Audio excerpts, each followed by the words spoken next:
بحث امروز ما در مورد عفونت‌های وبایی، شبه وبایی و اسهال مسافرین هست. اسهال وبایی با بقیه انواع اسهال‌ها تفاوت عمده‌ای داره. البته وبا رو ما به صورت شایع در بیمارانمون نمی‌بینیم و اگر که وجود داشته باشه به صورت اپیدمی همه‌گیری هست و تعداد زیادی از افراد مبتلا میشن به علت آلودگی مخازن آب.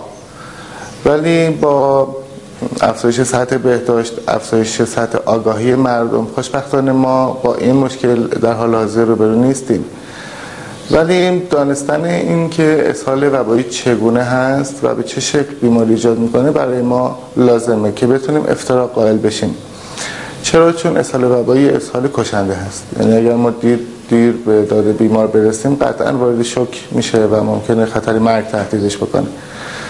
وقتی که فردی میکروب وبا رو میخوره و این از حد معده‌اش رد میشه و در رودش دچار بیماریزایی میشه، توکسین یه سمی آزاد میکنه که این سم به سهولت میتونه سلولهای روده رو به نوعی اجیر بکنه که به جای بازجذب سدیم و آب از روده اون رو از بدن بگیرن و دفع کنن.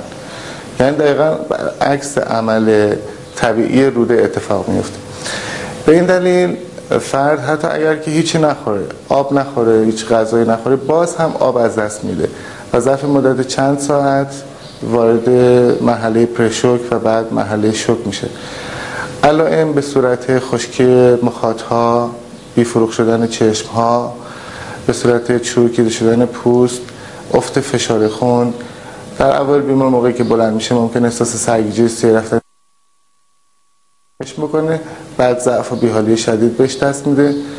اسهال در فرد وبایی کاملا آبکی هست، یعنی حتی با قوام و رنگ آب هست. بیمار اظهار میکنه که من دارم آب دفع میکنم و واقعا هم به همین شکل، درست به شفافیت و به رنگ آب، منتها به مقادیر بسیار زیاد.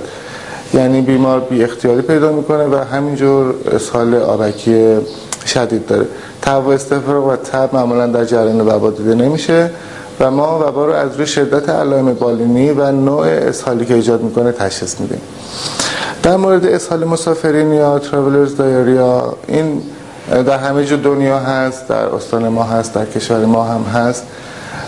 با چند نوع باکتری خاص ایجاد میشه. شایع ترینش انتروپاتوژنیک ایکولای هست. این میکروب در مواد غذایی، در دست آلوده، در اشیاء که با دست آلوده میشن وجود داره و بعد به نحوی دوباره دست یا مواد غذایی رو آلوده میکنه و خورده میشه. بعد از خورده شدن سم تولید میکنه در روده و این سم باعث میشه که اسهال ترشحی ایجاد بشه. منتها اصلا به شدت اسهال وبایی نیست و با بین 5 الی 10 بار اجابت مزاج آبکی یا شل در روز و تهوع جزئی یا دردهای خیلی خفیف شکمی، بیماری ادامه پیدا میکنه و بعد هم با همین جبران آب و الکترولیت و ماکسیمومی درمان آنتی موتیلیتی بیمار بهبودی پیدا میکنه.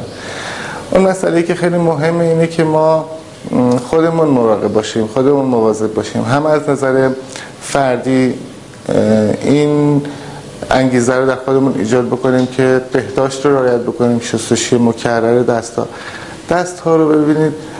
شستن با آب ساده کافی نیست، حتما باید با آب و صابون شسته بشه. صابون باید 2 دقیقه روی پوست دست بمونه، دقیقاً چروک ها و چین های دست رو بپوشونه، زیر ناخن ها شسته بشه و بعد دست به خوبی آب کشیده بشه. اگر که احساس میکنید دستتون شدیدتر آلوده شده، استفاده از مواد دترژان قوی‌تر مثل ساولون یا حتی بتادین میتونه بهتون کمک بکنه. اگر که از سبزیجات، سالاد استفاده میکنید حتما از سلامتش مطمئن باشید.